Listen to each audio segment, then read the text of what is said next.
médicale et professeur au département de médecine de famille à l'Université de Sherbrooke. Il me fait grandement plaisir aujourd'hui d'accueillir Dr. Laforce pour nous présenter un peu sur ses travaux.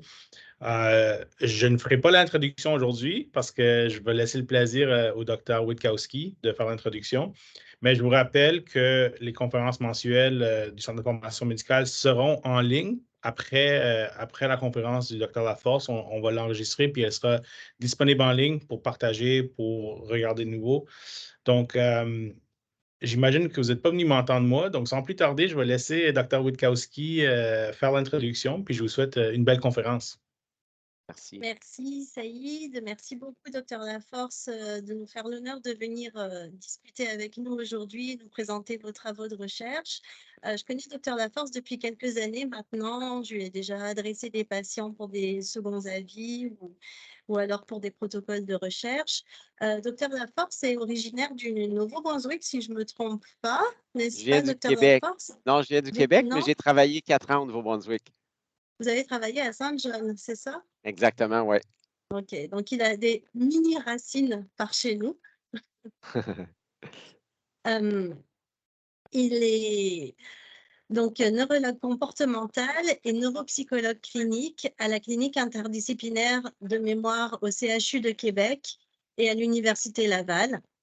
Après avoir obtenu son doctorat en neuropsychologie en 1998, le docteur Laforce a entrepris un programme de médecine à l'Université Laval et a terminé sa résidence en neurologie en 2011.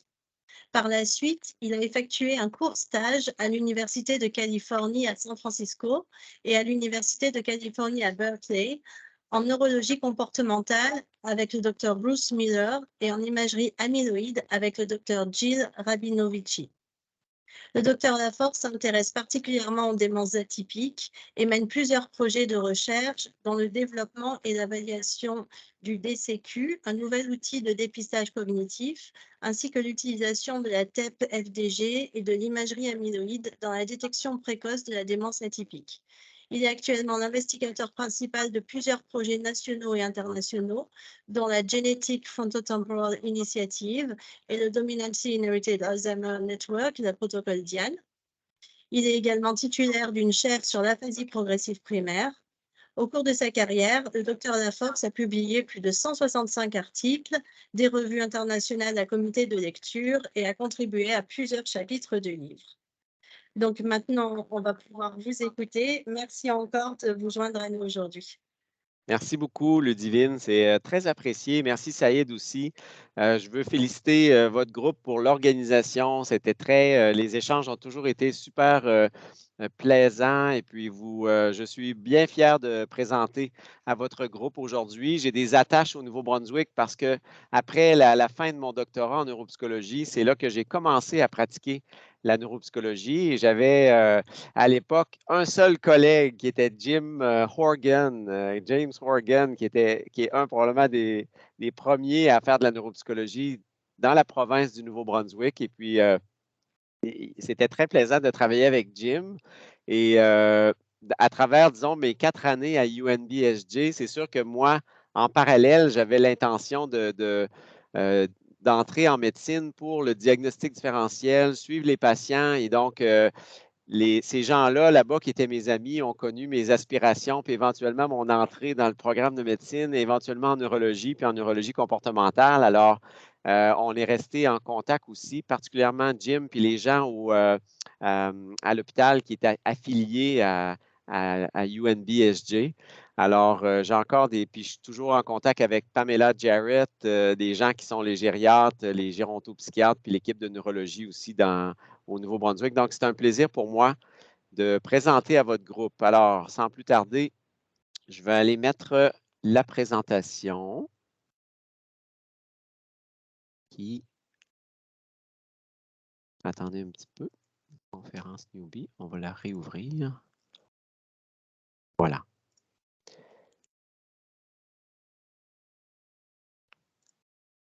Ça, c'est pas celui-là, c'est celui-là.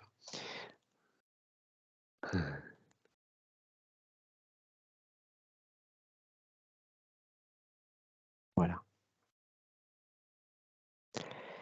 La présentation, je l'ai donnée en anglais à Calgary, à d'autres endroits. Donc, j'ai gardé les diapositives en anglais, mais bien sûr, on va la donner en français.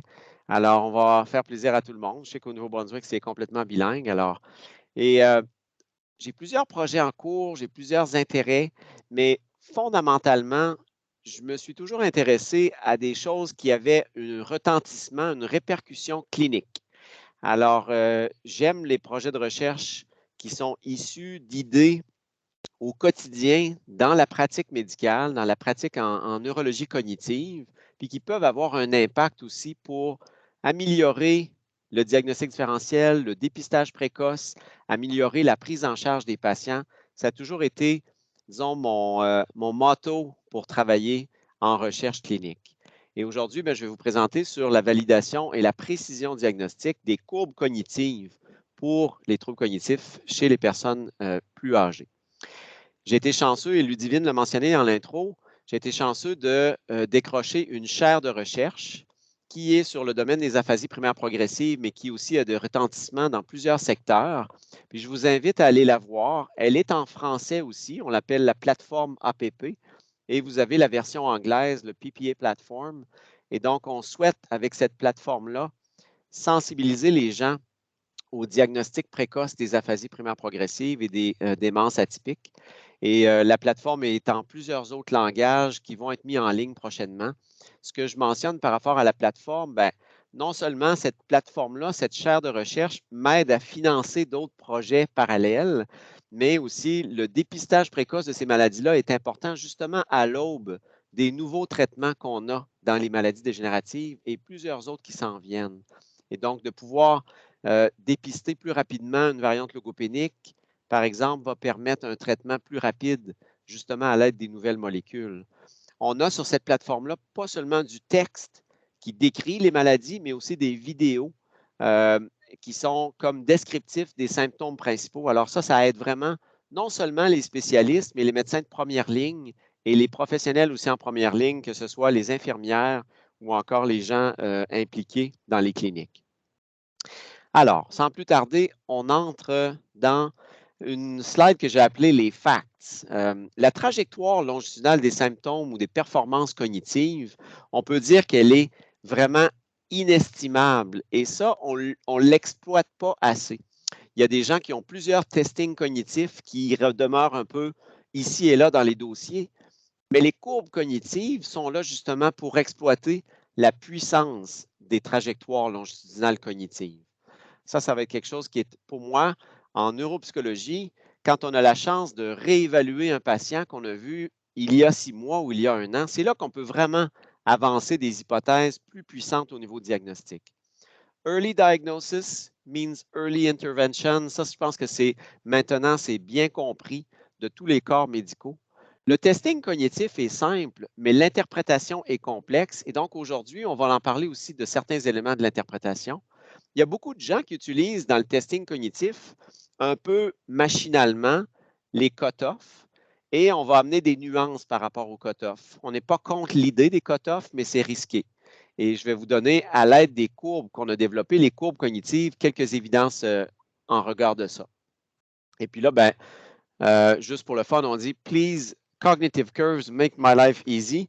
En fait, tout ça est résumé gratuitement sur le site coco.org, beaucoup de ce que je vais vous présenter aussi aujourd'hui. Donc, en termes d'objectifs principaux, c'est d'apprendre des nouveaux outils pour l'interprétation du MMSE, du MoCA et du DCQ, qui sont, nous, ici au Québec, nos principaux outils de dépistage. Comprendre les risques associés avec le cut-off dans l'interprétation des tests, puis aussi apprécier jusqu'à quel point c'est inestimable d'utiliser la trajectoire longitudinale. Alors, on va y aller en séquence. On va parler du MMSE, du MoCA et du DCQ, et on va illustrer le concept qu'on a mis en place qui s'appelle les courbes cognitives. Le COCO, c'est pour quotient cognitif, donc QUO, quotient, puis cognitif, CO. Mais donc, on utilise plus le terme courbe cognitive maintenant pour le décrire. L'article qui nous a permis vraiment de se positionner dans la littérature, c'est cet article important dans le CMAJ en 2017 où vous voyez l'équipe principale. Je vous présente mes collègues, Patrick Bernier, qui est un omnipraticien en gériatrie, Christian Gourdeau, qui est un professeur de physique at the college level ici au Québec, Pierre-Hugues Carmichael, qui est un biostatisticien, Dr Beauchemin, qui est un gériatre, René Véraud, gériatre, Dr Bouchard, qui était le directeur de notre clinique de mémoire, Edel Trout, qui est une épidémiologiste, et moi qui chapeautais le projet, de dire, quand on utilise le MMSE, dans notre clinique, plusieurs patients ont ce test-là comme level of entry, on fait le MMSE un peu pour se positionner. Comment on peut voir, est-ce que le MMSE, la performance, est associée à l'âge, à l'éducation, et comment on pourrait comprendre si le patient suit sa trajectoire normale liée à l'âge, ce que vous voyez ici, le Age Associated Longitudinal Cognitive Decline, est-ce que c'est normal ou vraiment la personne se trouve à dévier des courbes associées à l'âge? Et ça, est-ce que ça ne pourrait pas être le premier signal d'alarme pour dire au médecin, écoute, il y a de quoi qui se passe. La performance n'est pas nécessairement associée à l'âge et voici dans quelle mesure le résultat peut t'aider. Ce qu'on a fait, c'est qu'on est retourné à une banque de données qui est extraordinaire, le Canadian Study of Health and Aging, qui est maintenant des vieilles données, mais tout de même, c'était d'excellentes données de haute qualité. Près de 9000 Canadiens âgés au-dessus de 65 ans. La grande qualité de l'étude canadienne Santé Vieillissement, puis à laquelle j'ai participé, moi, comme psychométricien, alors que j'étais en neuropsy, c'est que c'est des gens qui ont été suivis à 3 time points sur 10 ans. Hein? Ils ont été évalués dans 9 provinces canadiennes. Oui, c'est des vieilles données, par contre. C'est 91 à 2001. Les gens ont évolué, les fonctions cognitives ont évolué, les gens sont plus éduqués aussi aujourd'hui, mais bon, il y a des nuances associées à cette banque de données-là, mais elle est tout de même inestimable. Le MMSE at entry, c'était 24, répété donc à chaque point, c'est-à-dire si vous entrez cette année à 5 ans, à 10 ans, vous avez un contrôle de MMSE dans l'évaluation cognitive. On remarque dans cette banque de données-là, la grande qualité, c'est un beau pool d'observations longitudinales sur 6400 participants. Il y en a 1269 qui ont été dans la catégorie MCI, qui était le AIDS Associated Memory Impairment à l'époque. Il y en a 1200, près de 1200 qui ont développé vraiment un Major Neurocognitive Disorder. Quand on regarde les données, et ça, c'est les statisticiens dans l'équipe, Pierre-Hugues Carmichael, Christian, on peut donc, à partir des données expérimentales, qui sont les graphiques en haut, là, à gauche et à droite, on peut jouer avec les données puis faire des modèles mathématiques. Donc, vous voyez les modèles mathématiques, là, des relations en bas ici, là, à gauche et à droite en bas, des relations entre les scores au MMSE, l'âge et l'éducation. Et ce qui est ressorti, au fond, c'est que il y avait une relation quadratique entre le MMSE et l'âge. Naturellement, ce n'est pas surprenant. Vous voyez ici sur l'axe des X, quand l'âge avance, le MMSE diminue. Et il y a une relation linéaire entre le MMSE et l'éducation. Et passé 14 ans, vous voyez ici 14 years of education, ça ne change plus rien au MMSE. Puis on comprend, le MMSE, c'est un test relativement simple de dépistage qui est beaucoup plus utile chez les gens là, qui ont des problèmes modérés ou sévères. Alors, ces éléments-là, âge, éducation et leur lien avec le MMSE, ont été entrés dans un modèle. Le modèle mathématique est compliqué. C'est surtout Christian et notre biostatisticien qui ont travaillé là-dessus, mais vous avez la relation quadratique ici avec l'âge, vous avez la relation linéaire avec l'éducation, puis l'interaction entre les deux. Et donc, ils ont simplifié le modèle avec des reformulations. Et donc, bon, je vais vous passer les détails, mais éventuellement, ce modèle-là se retrouve avec deux côtés, c'est-à-dire un côté qui est la relation qu'on appelle le quotient cognitif, c'est-à-dire le MMSE sur l'âge fois 1000, et l'autre côté de l'équation qui est l'âge standardisé, c'est-à-dire âge moins une demi-fois la scolarité.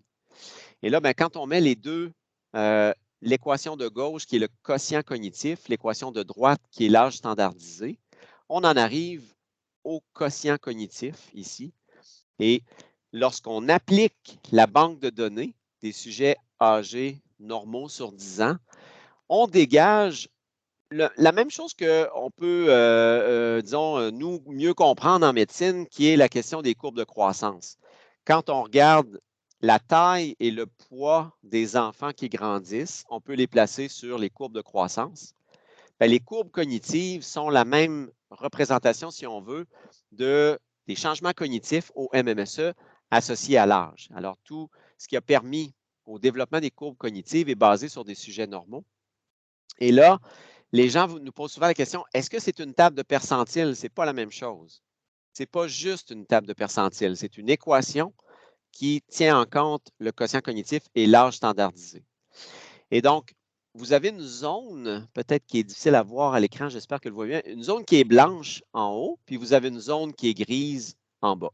Il faut bien comprendre qu'à partir du moment où on a le MMSE, l'âge, puis le niveau d'éducation, ben, les Monday morning quarterbacks sont à l'œuvre. Hein? Vous avez plein de gens qui vont dire, ah oui, écoute, 67 ans, 11 ans d'éducation, un MMSE à 25, c'est normal. Le cutoff est 24-25. Ah, 87 ans, 11 ans d'éducation, MMSE, ah oui, c'est bon. 25 sur 30, c'est bon. Maintenant, 93 ans, 3 years of education, MMSE à 20, est-ce que c'est bon? Ben, est-ce que c'est normal? Should you worry? The truth is, you don't know. And c'est ça l'affaire. C'est que les Monday morning quarterbacks, ils vont de leurs expériences puis ils disent, ah oui, ça c'est à peu près normal. Mais au fond, les gens n'utilisent pas les tables de normes pour les MMSE, les médecins en particulier. Puis bien, nous, ce qu'on a fait justement avec ces courbes-là, c'est permettre aux médecins en première ligne, permettre à tout clinicien en première ligne de vraiment positionner son patient par rapport à la banque de près de 10 000 sujets normaux du CSHA. Alors, vous avez âge, éducation, MMSE. Vous allez sur coco.org et là, vous entrez les données. Vous allez voir ça apparaître, Cognitive Curves, Coco Online, tout est gratuit. Et là, ben, vous avez à gauche l'âge, vous avez à droite l'éducation. Est-ce que vous utilisez l'MMSE? Go, vous rentrez votre score au MMSE, agree, submit, et là, on arrive aux courbes cognitives. Alors, ce n'est pas plus compliqué que ça. Maintenant, ce que je veux faire, c'est vous illustrer un peu des choses qu'on a compris avec les courbes cognitives, qu'on a pu mettre en relief. Naturellement, ces exemples de cas-là sont dans l'article dans le CMAJ. Ici, par exemple, vous avez des patients qui ont un MMSE identique, c'est-à-dire si vous regardez le groupe C2, ils ont 28, 26, 24. Vous regarderez le groupe C1, ils ont 28, 26, 24 au MMSE. Ils ont le même niveau d'éducation. Ici, le groupe C2, ils ont 11 ans d'éducation. Le groupe de droite, ils ont 12 ans d'éducation. Et ils sont 5 years apart, 67, 72, 77. Vous avez ici 86, 91, 96 ans. Et vous voyez que le fait d'être plus âgé nous donne l'acceptance de baisser au MMSE de 4 points. Alors que si vous êtes plus jeune, de 67 à 77, perdre 4 points au MMSE, ce n'est pas normal. Il y a un petit peu moins d'éducation. Il y a une année de moins d'éducation aussi. Il faut faire attention parce que le commentaire que je veux faire, c'est que le COCO ne rend pas le MMSE meilleur. Le MMSE, to begin with, is a relatively poor instrument statistically. Ça ne changera pas. Mais quand même, s'il est si poor que ça, pourquoi on l'utilise à tous les jours dans nos cliniques de mémoire? C'est parce qu'il nous donne des renseignements précieux.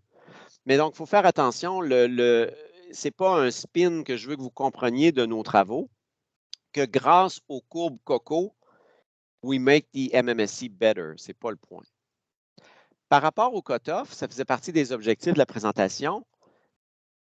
La question ici, c'est pour un peu nous challenger par rapport au cutoff. Les Monday morning quarterbacks vont dire, ah, au MMSE, le cutoff, c'est 24. Ah non, il y a d'autres travaux qui disent c'est 25. Ah, moi, je pense que c'est 26. Quoi qu'il en soit, c'est vrai que les références varient. Ici, si vous utilisez un cutoff de 26, regardez votre patient à 80, à 85, à 90, qui se trouve à perdre 4 points de 30 à 26. Il est encore en haut du soi-disant cutoff. Mais nous, ce qui va nous intéresser, c'est la courbe de détérioration. Dans les statistiques, ce qu'on se rend compte, c'est que si vous avez dépassé un intervalle complet, à ce moment-là, la détérioration est significative. Donc ici, vous voyez le premier point à gauche, on est un petit peu au-dessus du pointillé et le patient va descendre de un intervalle complet, des pointillés au pointillé. Ça pourrait être de la ligne brune à la ligne bleue. L'important, c'est de penser à un intervalle. Si je reviens à l'autre exemple précédent, vous voyez que ce patient-là, il a dépassé facilement un intervalle. En fait, il a dépassé presque 2 intervalles, alors qu'ici, il restait à l'intérieur d'un intervalle. Donc, vous voyez la démonstration à l'aide du suivi longitudinal, puis aussi à l'aide du cutoff, que les courbes COCO peuvent être vraiment intéressantes. Les courbes cognitives peuvent être vraiment intéressantes pour préciser la valeur, la justification du score. Maintenant, on a aussi étudié les différences qui existent entre les scores qu'on obtient à l'aide des courbes cognitives que vous voyez en bleu, ici, là, qui est le rond bleu, et ceux qu'on obtient à l'aide du cutoff. On s'est dit, si on fait juste utiliser un cutoff, qu'est-ce qui se passe pour divers groupes? Comment ça varie? Donc, par exemple, pour les MMSE en bas de 28, les MMSE en haut de 28, les gens qui sont moins ou plus scolarisés, les gens qui sont moins ou plus âgés, ainsi de suite. Puis on a regardé la sensibilité et la spécificité. Ce qu'on peut dire, c'est que l'utilisation des courbes cognitives permet une meilleure interprétation, c'est-à-dire que c'est plus homogène. Vous voyez, le cercle bleu est beaucoup plus homogène, alors que le cutoff est fortement associé par différentes variables, un peu moins puissant pour les gens qui ont, par exemple, moins de scolarité.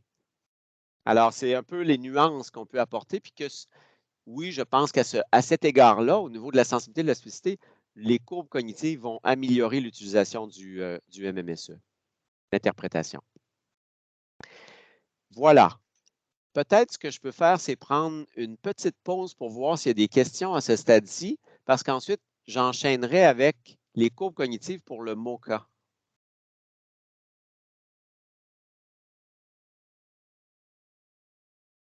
Ça vous va? Pas de questions? Moi, j'aimerais savoir si vous utilisez les courbes pour expliquer aux patients, parce que je trouve ça très Absolument. visuel. Absolument. C'est très important, Ludivine, ton commentaire, puis j'allais le mentionner quand je parlais du MOCA, c'est que effectivement, les gens ils ont de la difficulté. Tu sais, des fois, c'est un peu comme quand on travaille en neurologie, on va dire, ah, c'est un gros AVC, ah, c'est un petit AVC. C'est tellement utile de montrer la taille de l'AVC, l'image. Les gens font, ah, OK.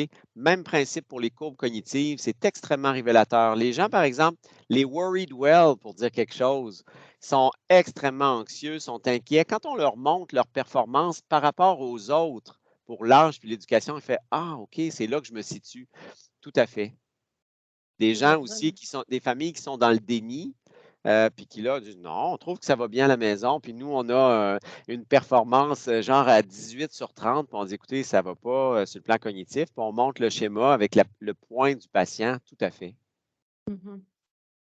Oui, c'est vraiment un outil qui devrait être très utile. Il y a Dr Mikari qui a un commentaire aussi. Dr Laforce, merci beaucoup. Super intéressant. Nous, on utilise le MMSE pour nos études en activité physique lors du vieillissement, pour un genre de screening cognitif. Je suis simplement curieux, pourquoi vous avez utilisé, je comprends l'âge, mais pourquoi vous avez utilisé l'éducation, puis pas d'autres facteurs de risque dans vos analyses? En fait, on sait que, on en disposait dans la banque de données du CSHA, donc là, c'était facile pour nous de l'utiliser. C'est sûr que par rapport aux tests cognitifs, en général, dans la culture en neuropsychologie, l'éducation a un énorme rôle sur les fonctions cognitives. Puis je vais vous dire honnêtement, au début, nous, l'objectif, c'était beaucoup d'aller pour faire avec le MOCA, parce qu'on se disait, oui, le MMSE a laissé sa trace, on l'utilise encore, mais le next generation, c'est le MOCA. Donc, par exemple, dans les courbes cognitives reliées au MMSE, passé 14 ans, même si vous rentrez 18 ans ou 14 ans, ça ne change rien. Ça, on l'a constaté. Mais pour le MoCA, ça fait une différence. Fait que là, on a un meilleur spectre avec le MoCA. Intéressant. Merci beaucoup. Pour répondre à votre question davantage, on avait pensé qu'il pourrait y avoir une différence entre les hommes et les femmes, mais ce n'est pas une variable qui était pertinente. Donc, il n'y avait pas lieu de compartimenter, disons, nos données ou de rajouter cette variable-là dans le modèle. Ça aurait été pertinent si ça avait été le cas entre les femmes et les hommes pour la CSHA. Ouais. Oui. Est-ce que vous le trichez quand, par exemple, des fois, on a ces patients qui ont un très faible niveau d'éducation, mais qui ont passé leur vie à s'auto-éduquer, à aller dans des musées, à apprendre des choses par eux-mêmes. Et puis, quand on les voit, on se rend compte que leur niveau d'éducation officielle n'a rien à voir avec l'image qu'ils retransmettent. C'est une excellente question. Je ne l'ai pas fait. Je pensais que tu allais poser la question sur l'âge parce que là, maintenant, on a des données pour les moins de 60 ans. Ça, c'est un problème hein, parce que ça commence à 60 ans. Mais je n'ai jamais fait ça, honnêtement. Peut-être ce qui est une nuance dans l'interprétation, c'est le niveau d'occupation, le niveau occupationnel. Fait que s'ils n'ont pas nécessairement les années officielles d'éducation, on va poser la question, mais tu sais, vous avez travaillé dans quel domaine? Qu'est-ce que vous avez fait? J'en ai un comme ça qui est un autodidacte, puis finalement qui s'est rendu au rang de ministre dans le gouvernement. Donc, il était de toute évidence extrêmement brillant, mais il n'y avait pas les années de scolarité. Mais c'est un bon point. C'est glissant parce qu'on ne sait pas combien rajouter. C'est une excellente question. Je ne l'ai jamais fait. Je n'ai jamais dit, OK, I'm adding factor 2, factor 3. C'est ouais. ça. Et justement, pour les plus jeunes, vous faites comment pour les 55? Ben, c'est ça. Là, on a des données. On a une étudiante qui est là-dessus présentement, mais on va les publier prochainement pour les moins de 60 ans. On a des données, puis on a des données pour le MoCA aussi. Alors, ben, ce que je fais, c'est que je dis, ben, comme ce matin, j'avais une personne de 56 ans. Alors là, j'ai triché, j'y ai donné 60 ans, puis j'ai regardé qu'est-ce qu'il y avait de l'air sur les courbes. Mais bon, on va avoir les données pour ça éventuellement, oui. OK. Merci.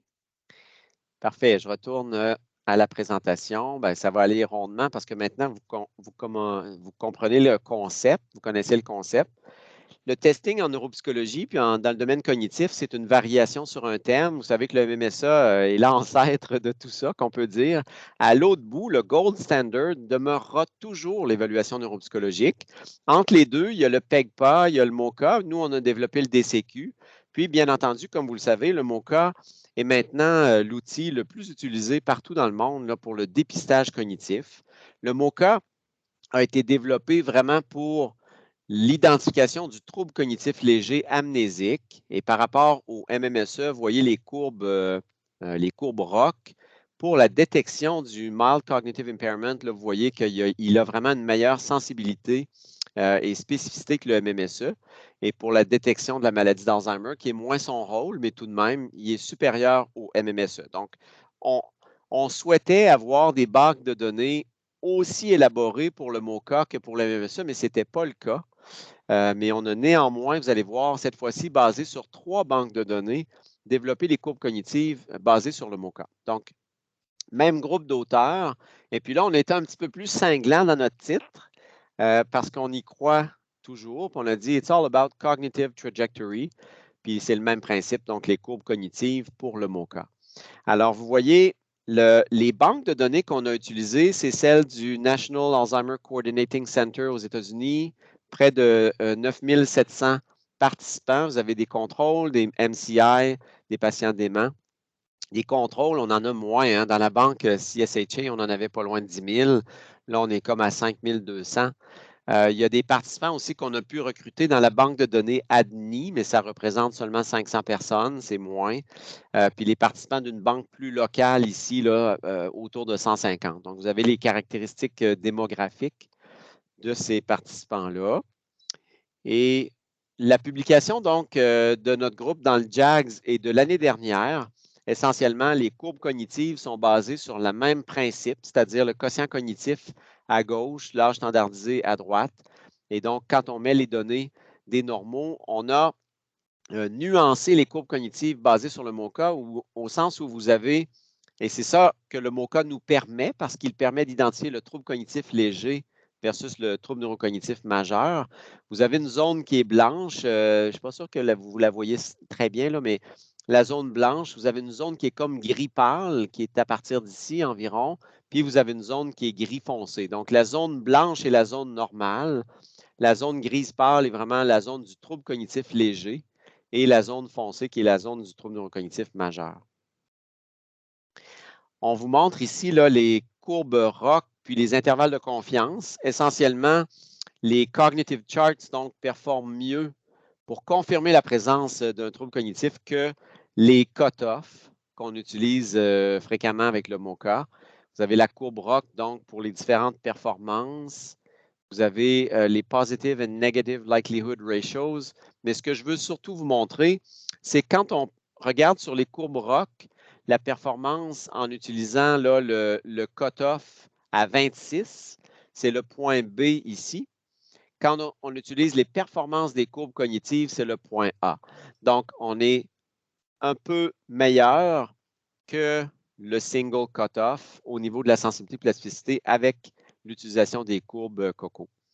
Encore une fois, tout ça est gratuit sur le site. Je vais vous montrer comment y aller. On s'est intéressé aussi aux aspects sensibilité, spécificité pour divers variables, par exemple les MoCA plus bas, l'éducation plus haute, l'éducation plus bas, l'âge, les groupes d'âge, les hommes, les femmes, ainsi de suite. Puis vous voyez encore une fois que l'utilisation des courbes cognitives comme telles, c'est le cercle bleu, est plus homogène et moins influencé que le cut-off par différentes variables. C'est quand même important à garder en tête. Et donc, le positionnement est très facile. C'est la même chose. Vous avez l'âge, vous avez l'éducation, vous avez votre score au MoCA. Vous allez sur le site coco.org, vous arrivez ici. Plus tôt, tout à l'heure, on mettait l'âge, l'éducation, on allait au MMSE. Bien, cette fois-ci, on va au MoCA. Et là, bien, automatiquement, le système va le calculer pour vous, agree, submit, et ça vous place les performances de vos patients sur les courbes du MoCA. J'enchaîne d'emblée avec les éléments maintenant qu'on a dégagés par rapport à un nouveau test que j'ai monté ici à Québec avec tout un groupe d'auteurs qui est le dépistage cognitif de Québec. Puis bien entendu, on est à travailler les courbes COCO-DCQ actuellement. Alors, on change un petit peu de framework pour comprendre la motivation à développer le test dépistage cognitif de Québec. J'aime ça commencer avec les faits. C'est que ce qu'on se rend compte, c'est que à l'époque, il y a 15 ans, mettons, on recule 15-20 ans en arrière, les gens commençaient à se familiariser, s'intéresser aux troubles cognitifs légers amnésiques, puis l'espèce de notion que c'était une antichambre vers la maladie d'Alzheimer. On faisait beaucoup de formations auprès des médecins de première ligne pour bien identifier la maladie d'Alzheimer. Puis ça, je pense qu'on a réussi parce qu'en 2023, la première ligne est à l'aise la plupart du temps avec le trouble neurocognitif majeur qu'on appelle la maladie d'Alzheimer classique mémoire. Mais par contre, les troubles qui sont plus atypiques, pour lesquels on a des critères depuis plus de 10 ans, bien, le problème, c'est qu'on n'avait pas de test de dépistage, no screening instrument qui était développé spécifiquement pour ça. Néanmoins, les aidants, les médecins, les gens de première ligne demandaient à comprendre ces variables-là parce qu'ils se familiarisaient avec les démences fréquentes. Puis ils voyaient aussi qu'il y avait des variantes qui étaient plus sur le versant langage, sur le versant visuel, sur le versant comportemental. Alors, new criteria, renewed interest, puis naturellement la démographie, mais pas d'outils. Alors, on avait la MMSE pour la base, on avait le MoCA pour le Mild Cognitive Impairment Amnestic Variant, mais pas d'instrument pour les formes atypiques. Donc, le MMSE MoCA n'ont pas été faits pour ça, ne s'intéressent pas non plus aux aspects comportementaux, langagiers ou les aspects de la cognition sociale. Puis, ben, comme vous le savez, le neuropsych testing demeure le gold standard, mais on n'a pas accès facilement, ça peut être coûteux. Et ben, je vous dirais bien honnêtement, dans plusieurs des cas, on n'a pas nécessairement besoin de l'évaluation neuropsychologique détaillée de 8 heures. Puis c'est le neuropsychologue qui parle. Vous avez des cohortes qui sont à la hausse, vous avez des délais augmentés, puis bien, si vous êtes capable d'y arriver avec un test de dépistage, mais tant mieux. Mais les cas complexes demeureront toujours référés en neuropsychologie. Donc, sur cette espèce de continuum où la manne populationnelle reçoit le MSE et une infime partie reçoit l'évaluation neuropsychologique, c'est là qu'on a voulu positionner le DCQ. Donc, on l'a validé sur près de 400 sujets normaux. On l'a développé, dans le fond, basé sur les critères révisés des variantes de la maladie d'Alzheimer, la variante visuelle, la variante langagière, la variante comportementale, sur les variantes aussi du spectre des démences frontotemporales. Encore une fois, c'est une variation sur un même thème, donc ce n'est pas surprenant, hein? Ça teste la mémoire. Il y a un index qui teste les fonctions visuospatiales, un index exécutif, un index langage, puis un index plus comportemental. Chez les sujets sains, c'est 25 minutes. Chez les patients, c'est en moyenne 40 minutes. Et ce qu'on dit aux gens, c'est qu'il peut être utilisé à la carte, c'est-à-dire que ce n'est pas nécessairement obligé ou indiqué chez chaque patient d'administrer l'ensemble du DCQ de 40 minutes, mais vous pouvez y aller à la carte. Si les suspicions de la problématique sont plus au niveau du langage, à ce moment-là, vous pouvez y aller à la carte avec l'index langage. Donc, c'est l'article ici qu'on a publié en 2017 sur les 410 sujets normaux, âgés entre 50 et 95 ans, la validation. Le test dépistage cognitif de Québec est entièrement gratuit. On a la version anglaise maintenant qui est en ligne, qui va faire l'objet d'un papier avec les courbes cognitives, le COCO-DCQ. Alors, on travaille là-dessus présentement, mais la variante, pas la variante, mais la version anglaise est là, puis naturellement, le test a été développé en français. Alors, par exemple, pourquoi on dit que c'est un test différent du MMSE puis du MoCA? Bien, sur le plan, par exemple, de la mémoire, il est un peu plus difficile. Dans le MMSE, il y a 3 mots. Dans le MoCA, il y a 5 mots. Ici, on a 8 mots. L'autre chose, c'est que le test de mémoire est basé sur le paradigme de Dubois, c'est-à-dire qu'on s'assure que l'encodage est maximisé. On s'assure qu'une fois que le patient s'est vu présenter les 8 mots, qu'on a forcé l'encodage, comme les paradigmes qu'on utilise dans le Bushke Memory Test. On s'assure que ça a été renforcé par la sémantique et qu'avant de demander plus tard quels sont les mots, que le patient a vraiment encodé tous les mots. Dans l'index visuospatial, ce qui est intéressant à ce niveau-là, c'est que beaucoup des tests cognitifs qui mesurent les fonctions visuelles, visuospatiales, visiopraxiques sont contaminés par des éléments exécutifs.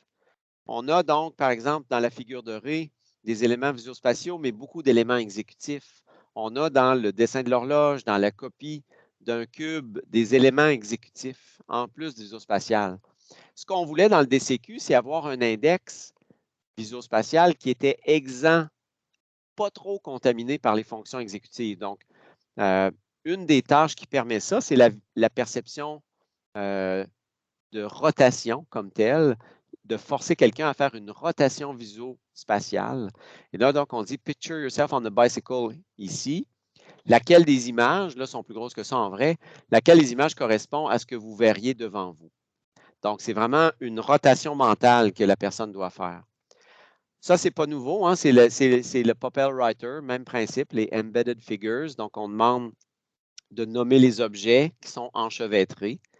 La tâche qu'on appelle la figure de Navon, qui est très intéressante dans les variantes postérieures de la maladie d'Alzheimer, où les gens vont se concentrer sur un stimulus plutôt que l'ensemble des stimuli. Ils vont dire ici que c'est un S plutôt qu'un H. Ils vont dire que c'est un N plutôt qu'un E.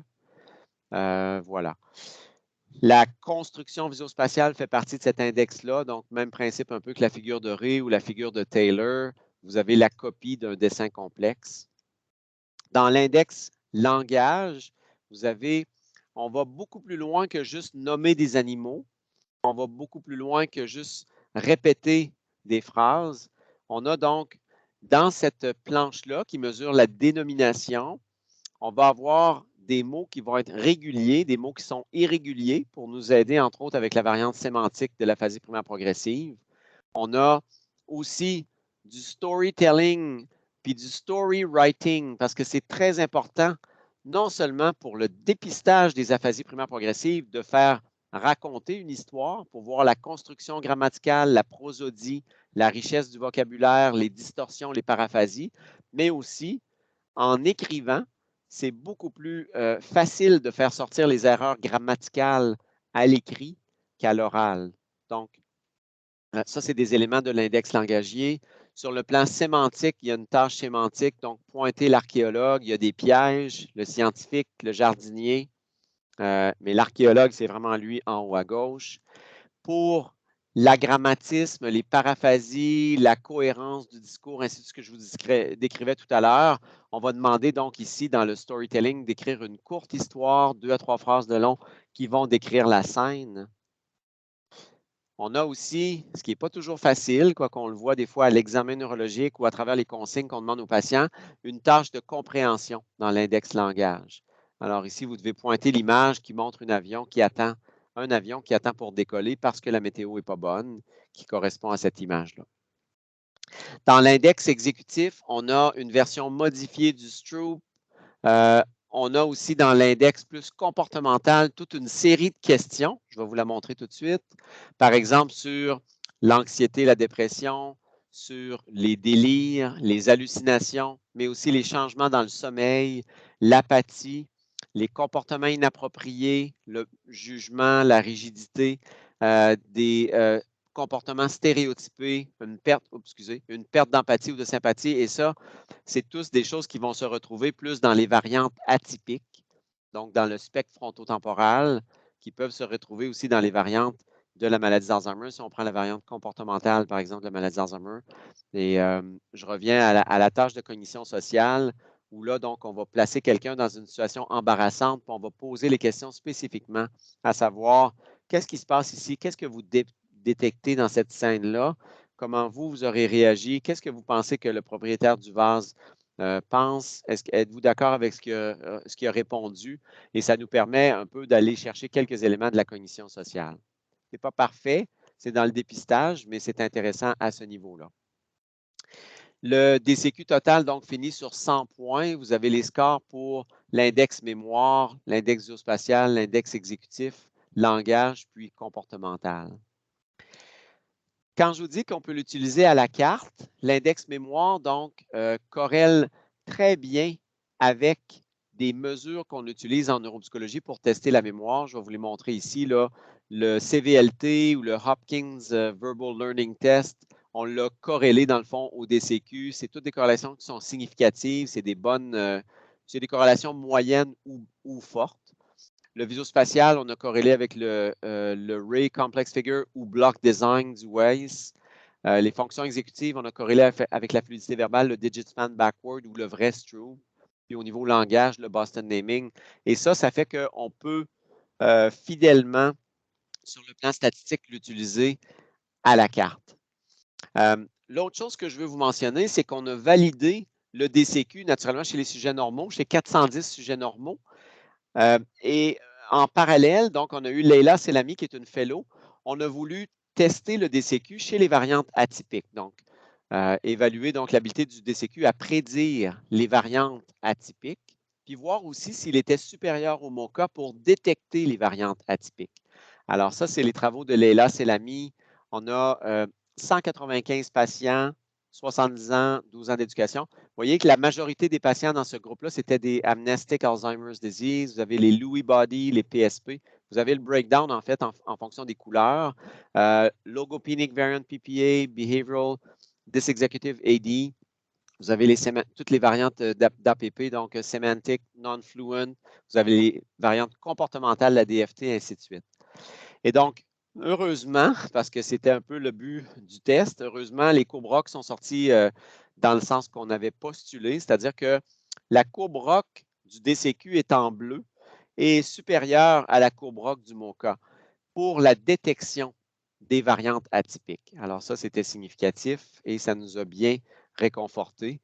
Et là, ben, ça, ici, c'est juste un breakdown de quelques exemples des travaux qu'on a dans le collimateur pour publication, mais dans les variantes Alzheimer, bon, c'est pas très surprenant que l'index mémoire est plus affecté pour la variante amnésique. Mais pour la variante visuelle, la variante comportementale ou la variante logopénique, ce n'est pas tant un problème. C'est beaucoup plus la variante amnésique qui montre des défauts à l'index mémoire. À l'index visuospatial, vous voyez hein, comment est-ce que les posterior cortical atrophy sont affectés en comparaison avec les amnésiques, les comportementaux versus les logopéniques. Vous voyez que le executive index n'est pas très utile parce qu'il est impaired across the board, un peu moins chez les amnestiques, mais chez les variantes, il est très affecté.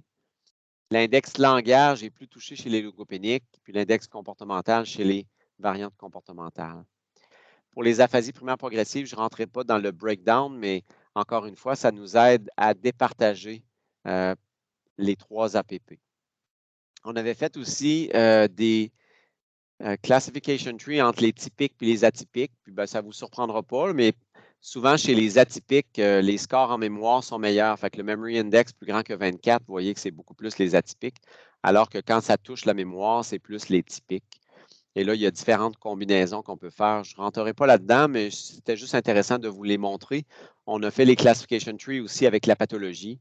Donc, les patients qui avaient eu les biomarqueurs, soit amyloïdes dans le LCR ou encore avec l'imagerie amyloïde. Alors, ça, c'est l'article de Leila Selami qu'on a publié, qui est disponible chez les patients.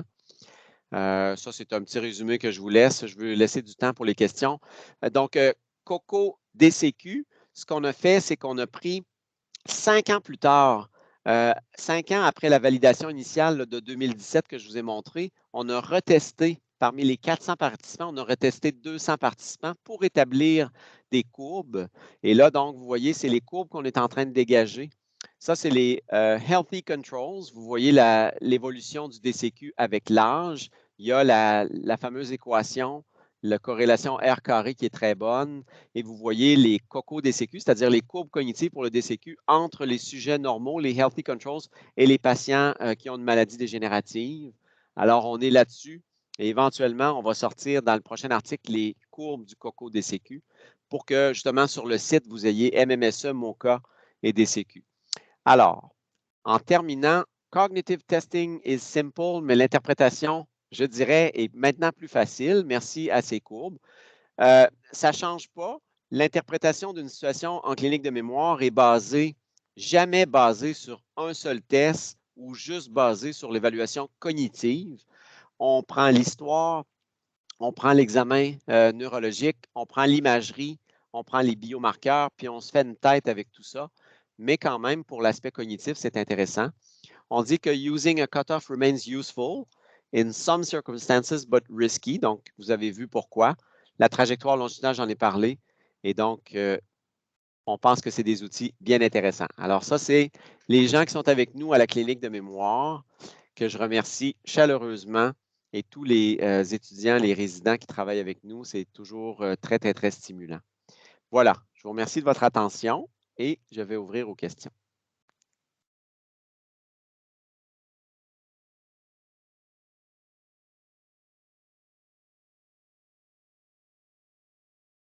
Merci, Dr. Laforce. Super intéressant, votre présentation. Je pense que Dr. Witkowski a une question. Oui.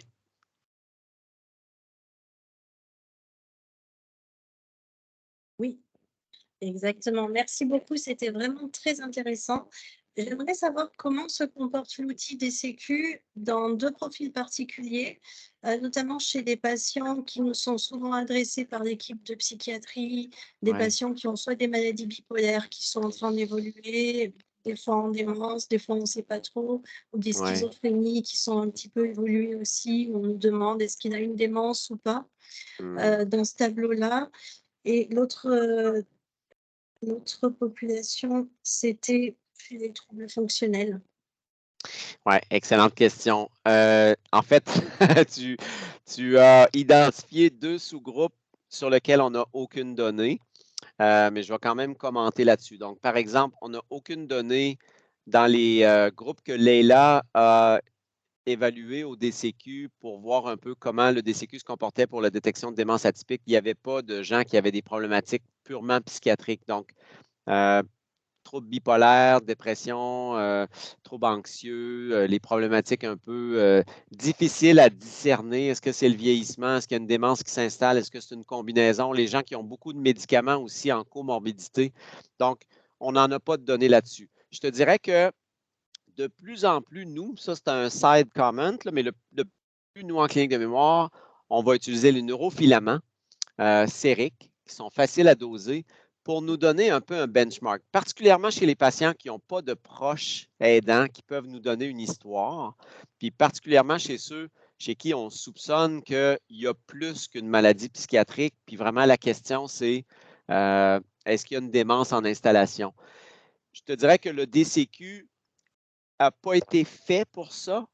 Il va couvrir les éléments comportementaux des grandes démences qu'on a parlé, donc le FTD, les variantes de la maladie d'Alzheimer. Mais j'oserais pas dire, contrairement, mettons, au NPI, le Neuropsychiatric Inventory, le Frontal Behavioral Inventory, ces instruments-là qui sont beaucoup plus axés sur les critères diagnostiques psychiatriques. Alors, j'oserais pas dire que le DCQ serait d'emblée un bon instrument pour les populations psychiatriques. Je pense que la seule utilité que je pourrais le voir pour les populations psychiatriques, c'est de dire si l'individu est plus instruit, il est plus jeune, puis il y a 30 sur 30 au MMSE, puis il y a 28 sur 30 au MOCA, peut-être que ça serait intéressant d'aller voir certains secteurs du DCQ s'il est atteint sur certains secteurs. Mais comme je te dis, dans la pratique maintenant, pour le diagnostic, le complex differential diagnosis with psychiatric conditions, on y va avec les neurofilaments beaucoup pour nous positionner, est-ce qu'il y a du dégénératif ou non. Pour ton autre question par rapport au fonctionnel, j'aurais tendance en ces cas-là vraiment à aller en neuropsychologie. On doit utiliser des instruments comme le TOM, le Test of Memory Malingering. Je pense qu'il faut faire confiance à nos neuropsychologues dans ces situations-là parce que c'est des situations, des fois, qui impliquent des workers' compensation, puis un paquet de litiges médico-légaux. Il faut que ce soit bien détaillé, là. Ouais. Merci beaucoup. Bienvenue.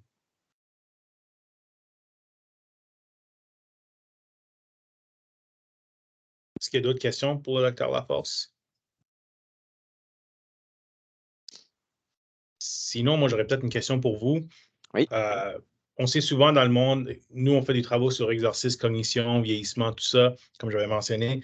Le MMSE, souvent, on ne peut pas l'utiliser comme score cognitif. C'est vraiment un outil pour faire un screening de démence. Ouais. À part qu'on utilise des grosses cohortes qui vont l'utiliser des fois, mais on va utiliser le Stroop, le Trail, des choses beaucoup plus exécutives. À votre connaissance, y a-t-il des travaux ou est-ce que vous pensez que votre DCQ pourrait être quelque chose qui pourrait être utilisé pour voir des améliorations cognitives, par exemple, pré-post-entraînement ou un lien avec la santé physique, la santé cardiovasculaire, par exemple?